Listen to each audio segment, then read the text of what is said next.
In this video, I'll show you how to use Google Gemini for shopping in 2026. First, open the Gemini app or go to the Gemini website and sign in to your account. Once you're in Gemini, tap on the microphone icon or use the text box to enter your shopping request. For the best results, be as specific as possible. For example, you could say, "I'm looking for an emerald green velvet sofa under $900 that's durable and pet-friendly." Gemini will then analyze your request and show product suggestions that match your preferences. You can tap on any recommendation to view more details, compare options, and explore different products.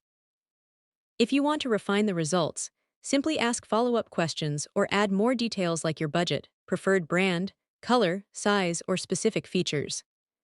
Once you've found a product you like, tap on it to learn more and continue to the retailer's website to complete your purchase. And that's how you can use Google Gemini for shopping in 2026. If this video helped, make sure to leave a like, subscribe for more quick tutorials, and turn on notifications so you never miss a new guide.